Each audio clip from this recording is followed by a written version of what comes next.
I get to talk to a lot of Gen Y kids, high school and older, but it's now the younger generation is going to be affected by this and then some.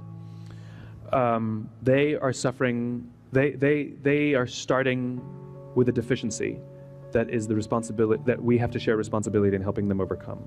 Let me explain. Almost every alcoholic on the planet discovered alcohol when they were teenagers. Because when we're very young, the only thing we need from the only approval we need is from our parents. That's it. You know, a little kid looks to their parents, the parents are happy, they're happy. And then when we go through adolescence, we start to need the approval of our peers. As frustrating as this is for parents, it's actually very important for us because it allows us to acculturate outside of our immediate families, right? It's a very stressful time, adolescence, and what we're supposed to learn is to rely on our friends during this time of stress and anxiety. Some people accidentally discover alcohol and the numbing effects of dopamine, because that's what dopamine does. And unfortunately, they accidentally make a hard-wired connection that when they suffer stress, you don't go to a friend, you go to the bottle. And that then plays out for the rest of their lives. All alcoholics, 100%, drink for a finite number of reasons. Social stress, financial stress, career stress. That's pretty much it, right? It's a coping mechanism. So we know that you get a dopamine release, which is the same chemical that makes you feel good when you drink.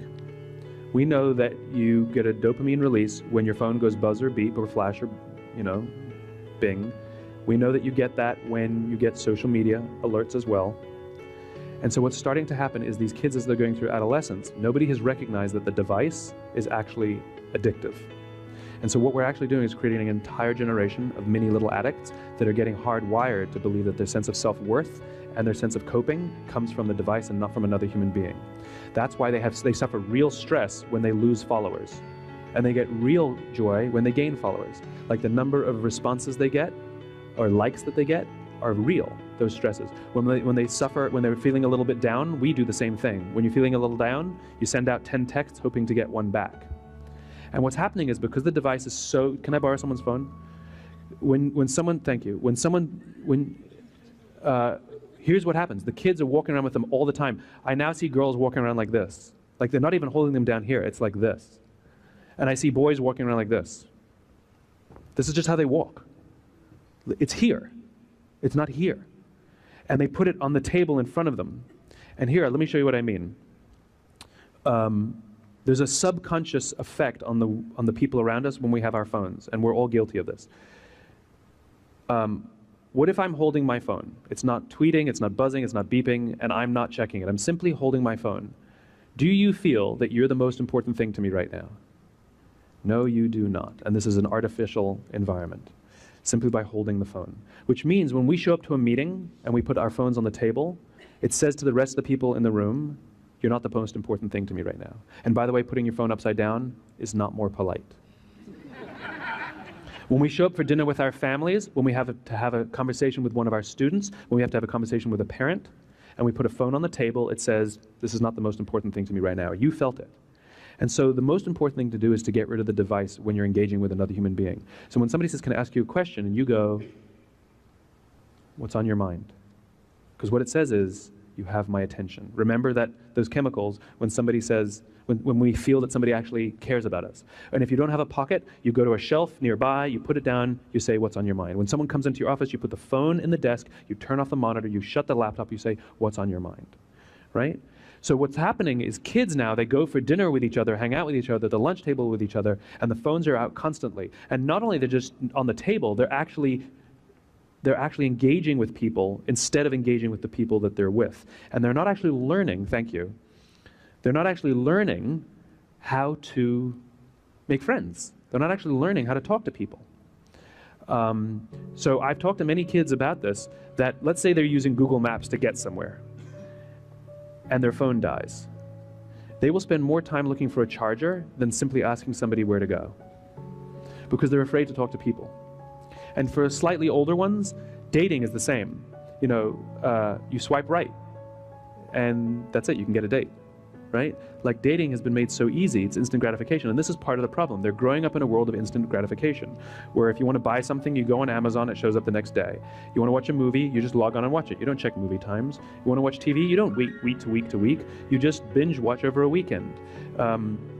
If you want to get a date, you just log on and you can get a date, like no problem. And so what's starting to happen is they're accused of being entitled. I don't think they have a sense of entitlement. I think they're wonderful, smart, hardworking kids. I think what they have is a systemic impatience. And the problem is they think that satisfaction in life, fulfillment, or even love and friendship happen just as immediately, and they don't. It takes time and it takes unbelievable hard work. And the problem is they're not learning the skills to make friends. They're not learning the skills to fall in love. They're not learning the skills to talk to people. They're not learning the skills to find fulfillment because it's slow and it's boring and it's human. And we're starting to see the results. We're starting to see suicides are on the rise. Nobody kills themselves because they're hungry. They kill themselves because they're lonely. We're starting to see school shootings on the rise. In the 1960s, there was 1. In the 1980s, there were 27. In the 1990s, there were 58. In the past decade, we've had over 120. 70% were perpetrated by kids born after the year 1980. Most of them were about 15 years old. And though we have no good science on it, we know anecdotally that they spent a disproportionate amount of their social lives, online. Human relationships is what makes people happy. This is why solitary confinement is considered torture in many places. And what we're doing is basically solitary confinement. We've taken the kids away from each other, and they're engaging with their phones more than anything. I, for one, do not believe there should be a phone in a school. There should definitely not be a phone in a classroom, and I don't know why you need the internet in a classroom either.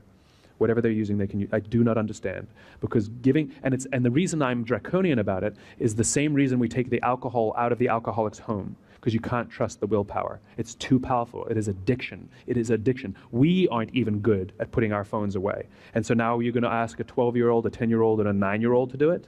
We're out of our minds. The only way to do it is to take the phone away, to ban them in a classroom and ban them in a school. They will hate it at the beginning and then watch what happens. I'll give you some personal experiences.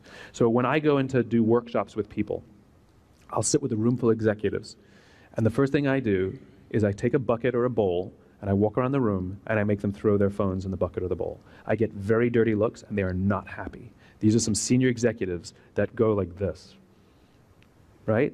And I take all the phones away and I put them on the side, and then we start the workshop. Here's what happens. Within a few minutes, everybody relaxes. People talk to each other. And the most important thing is the breaks. Because usually what happens in a break, and I watch it happen here too, as soon as we stand up, we go like this. You're all nice and respectful when I'm on the stage, but as soon as we stop, everybody's checking in, right? Now, as an aside, there's no quicker way to undermine the trust in your people than to feel the need that you have to check in every hour, as opposed to saying, hey guys, I'm going to be out for a day, you got this, I trust you, right? Make it green, check with Steve, you know? But that's what we do, we respond to everything. But worse, we're not engaging with each other. The value of these events is each other. And so when I take these phones away from these executives, in the breaks, they sit and they talk to each other.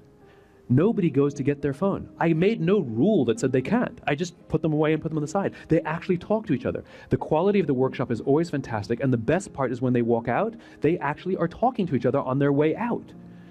In other words, camaraderie. Simply by forcing the phone to be taken away, it's a mechanism to get the behavior that we want. David Marquet's work talks about this. You don't try to change people's thinking to get the behavior. You change the behavior to change their thinking. And so sometimes you have to force it. There should never, ever, ever be a cell phone in a conference room. I don't care if you're with each other or with your parents, whatever, or you're meeting with your students. Theirs or yours. There should never be a cell phone out in any kind of conference room ever, because the quality of the meetings goes up.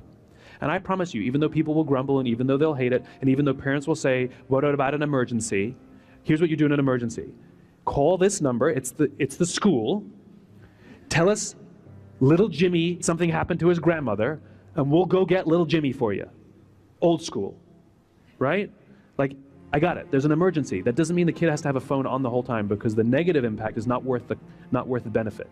And at the end of the day, how many kids have really been called up because of emergencies on their phones? I mean, you know? In my world, I would love to put chicken wire inside the sheetrock of all the schools so the phones just don't work. And it'd be like, AT&T, you know? Anyway, my point is what'll start to happen is simply by removing the device, including the cafeteria. I'm not talking classroom, I'm talking everywhere. You'll start to see the kids talking.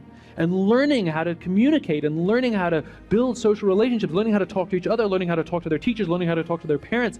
They will acculturate and socialize. There's skills that they're lacking that are manifesting in things like depression, suicide, and school shootings later on in life. Those are the worst case scenarios. The best case scenario is you just hate your life and live your life just going through life thinking life sucks and not really loving your friends.